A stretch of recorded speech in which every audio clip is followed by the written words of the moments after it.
ઇતિહાસમાંથી ગાયબ થયેલો ચોરી ચોરા કાંડ, જેમાં અંગ્રેજોએ એક મૃત સૈનિકને જીવતો કરી તેની જ સાક્ષીના આધારે 172 ભારતીયોને ફાંસીની સજા સંભળાવી હતી. આ કોઈ વાર્તા નથી, પરંતુ બ્રિટિશ અદાલતોએ કરેલી ભારતીયો સામેની ક્રૂરતાની સચ્ચાઈ છે. ચાલો જાણીએ ગોરખપુરમાં બનેલા અંગ્રેજોના ચોરી ચોરા ષડયંત્ર વિશે, જેને દાયકાઓ સુધી ઇતિહાસમાંથી ગાયબ રાખવામાં આવ્યું હતું.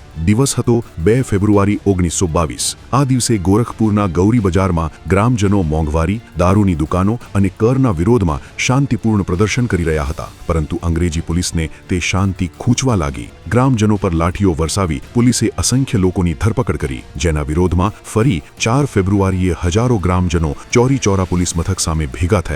આ વખતે પણ પ્રદર્શન શાંતિપૂર્ણ હતું, પરંતુ અચાનક અંગ્રેજી પોલીસે ભીડ પર ગોળીઓ વરસાવી અને 3 નિર્દોષ ગ્રામજનો મોતને ભેટ્યા. વળતા જવાબમાં આક્રોશિત બનેલી ભીડે ફિરંગીઓના પોલીસ મથકને આગ ચાંપી દીધી, જેમાં 22 અંગ્રેજી પોલીસકર્મીઓના મોત થયા. હવે અંગ્રેજોની ચાલાકી શરૂ થઈ. આ 22 મૃતકોની યાદીમાં અંગ્રેજોએ વધુ એક નામ ઉમેર્યું, જે હતું કોન્સ્ટેબલ રઘુબીર સિંહ, જેને કાગળોમાં મૃત જાહેર કરી દેવાયો. આવું કેમ? કારણ કે મૃતકોની સંખ્યા વધારી આ ઘટનાને સંગઠિત રક્તપાતપૂર્ણ વિદ્રોહ તરીકે સાબિત કરી શકાય. અંગ્રેજોને મુશ્કેલી એ પડી કે તેમની પાસે અદાલતમાં સાબિત કરવા કોઈ નક્કર પુરાવા નહોતા. ઘટનાના 7 મહિના બાદ 22 સપ્ટેમ્બર 1922ના રોજ કથિત મૃત કોન્સ્ટેબલ રઘુબીર અચાનક જીવતો બનીને સામે આવી ગયો. રઘુબીરે નિવેદન આપ્યું કે ઘટના સમયે તે અંગત કામથી મુંડેરા બજારમાં ગયો હતો. પાછો આવતા સમયે તેને પોલીસ મથકમાં આગ લાગવાની જાણ થઈ, તેથી તે ખેડૂત હીરાલાલના ખેતરમાં છુપાઈ ગયો હતો. રાત્રે 10 વાગે દારોગા લક્ષ્મણસિંહ તેને ગોરખપુર સેશન કોર્ટમાં લઈ ગયા અને જજ H.E. હોલ્મ્સની કોર્ટમાં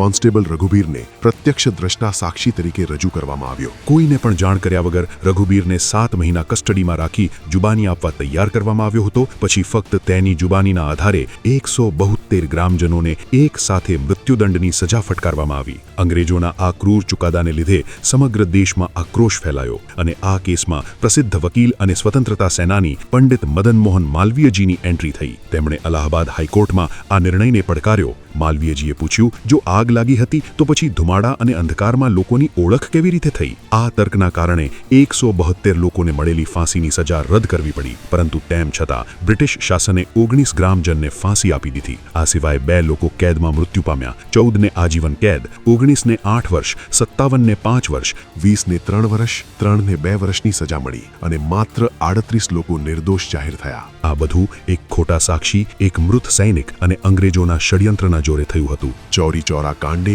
દેશવાસીઓમાં અંગ્રેજો વિરુદ્ધ જુવાળ ઉભો કર્યો. ભારત 1947માં જ્યારે આઝાદ થયું, ત્યારે તેના બલિદાનોમાં ચોરી ચોરાના શહીદોનું રક્ત પણ શામિલ હતું.